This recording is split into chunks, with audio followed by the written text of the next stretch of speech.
دوستو اس بات میں تو کوئی شک نہیں ہے کہ اس وقت ہماری دنیا کا سب سے بڑا دیش رشیا ہے۔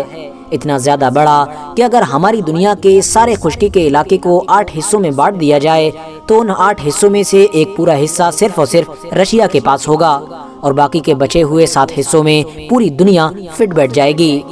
اتنا ہی نہیں دوستو، رشیا کتنا بڑا ہے اس بات کا اندازہ اس بات سے بھی لگایا جا سکتا ہے کہ جو دنیا کا دوسرا سب سے بڑا علاقہ ہے جس کو ہم کینیڈا کے نام سے جانتے ہیں،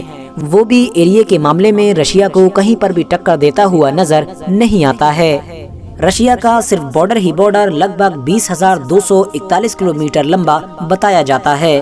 جو لگ بھگ ہماری دنیا کے 14 سے 15 دیشوں کے ساتھ شیئر ہوتا ہے۔ مگر دوستو اتنا سب کچھ ہونے کے باوجود بھی رشیا دیش کی آبادی صرف اور صرف 14 کروڑ کے قریب ہے، جو بنگلہ دیش جیسی ایک چھوٹی سی کنٹری سے بھی بہت کم ہے۔ اتنا زیادہ ایریا ہوتے ہوئے اور اتنا زیادہ طاقتور ہونے کے باوجود بھی رشیا دیش بڑی تیزی کے ساتھ سمٹتا جا رہا ہے۔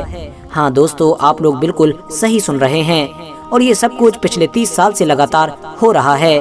آپ کو بتاتا چلوں کہ سمٹنے سے میرا مطلب رشیا کی زمین نہیں بلکہ رشیا کی آبادی ہے۔ دنیا کی سب سے زیادہ زمین اپنے اندر سمیٹنے والا یہ دیش اس وقت اپنی کم آبادی ہونے کی وجہ سے بہت بڑی مصیبت کا سامنا کر رہا ہے۔ RH نیٹ ورک کے نالجبل فرینڈز، انڈونیشیا میں جاوا نام کا جو آئی لینڈ موجود ہے وہ ایریا کے معاملے میں رشیا سے لگ بھگ 23 گنا چھوٹا مانا جاتا ہے، مگر اس پر رہنے والے لوگوں کی آبادی لگ بھگ 141 ملین ہے، جو رشیا کی ٹوٹل آبادی ہے۔ اس حساب سے آپ اندازہ لگا سکتے ہیں کہ رشیا کس بڑی مشکل میں پھنس چکا ہے۔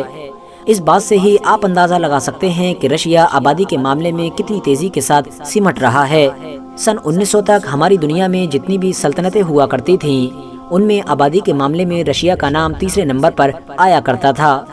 رشیا سے اوپر اس لسٹ میں نام برٹش امپائر کا آیا کرتا تھا، جو انڈیا، پاکستان، بنگلہ دیش، آسٹریلیا، کینیڈا اور اس جیسے بہت سارے علاقے پر راج کیا کرتا تھا۔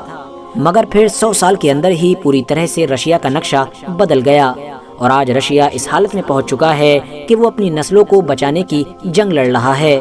ایکسپرٹس کا یہ بھی ماننا ہے کہ رشیا میں اگر یہ معاملہ ایسے ہی چلتا رہا تو وہ دن بھی دور نہیں ہے کہ جب رشیا کے لوگوں کا اس دنیا سے نام و نشان بھی مٹ جائے گا۔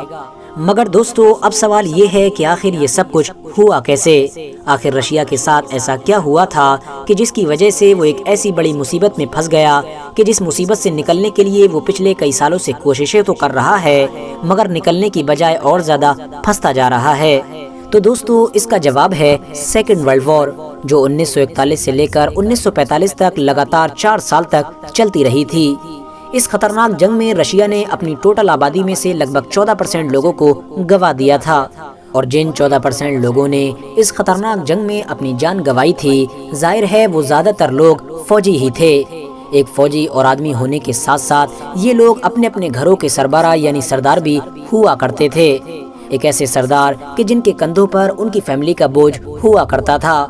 بس انہی 14% لوگوں کے ختم ہو جانے کی وجہ سے ہی اب رشیا کی آبادی کا ترازو پوری طرح سے ڈگمگا گیا تھا۔ سب سے پہلے تو ان سبھی لوگوں کی فیملیوں کے حالات خراب ہوئے، اس کے بعد عورتوں کی آبادی مردوں کے مقابلے میں بڑی تیزی کے ساتھ بڑھ گئی۔ اتنا ہی نہیں، بچوں کی پیدائش میں بھی بڑی تیزی کے ساتھ کمی آئی، اور اس طرح سے اب رشیا کی پوری آبادی ایک نیگیٹو وے میں افیکٹ ہونے لگی۔ 1945 سے ہی بچوں کی پیدائش میں گراوٹ ہونے کی وجہ سے اب رشیا کی ٹوٹل پاپولیشن بھی گراوٹ کا شکار ہو رہی ہے، جس کا اثر بری طریقے سے رشیا کی اکنامی پر بھی پڑتا ہے۔ آپ کو بتاتے چلیں کہ اس کے علاوہ رشیا کی اس بڑی مصیبت کی ایک وجہ یہ بھی ہے کہ رشیا کے پاس بھلے ہی دنیا کا سب سے بڑا علاقہ تو موجود ہے، مگر اس بڑے علاقے میں سے زیادہ تر علاقہ ایسا ہے کہ جس پر انسان آسانی کے ساتھ زندگی نہیں گزار سکتے ہیں۔ اس بات کا اندازہ آپ لوگ اس بات سے بھی بڑی آسانی کے ساتھ لگا سکتے ہیں کہ جو رشیا کی ٹوٹل آبادی ہے اس آبادی میں سے 77% لوگ صرف اور صرف رشیا کے اس چھوٹے سے علاقے میں رہتے ہیں کہ جو علاقہ یورپ کے ساتھ بارڈر شیئر کرتا ہے، جبکہ باقی بچے ہوئے 23% پورے رشیا میں آباد ہیں، یعنی رشیا کا زیادہ تر حصہ رہنے کے قابل نہیں ہے۔ آپ کو بتاتے چلیں کہ سائبیریا جیسا ٹھنڈا علاقہ بھی رشیا میں ہی موجود ہے، جو یقیناً بہت زیادہ ٹھنڈا مانا جاتا ہے۔ اتنا ہی نہیں، پوری دنیا کا سب سے زیادہ ٹھنڈا علاقہ کہ جہاں پر ٹیمپریچر -70 تک پہنچ جاتا ہے وہ بھی اسی علاقے میں ہی موجود ہے۔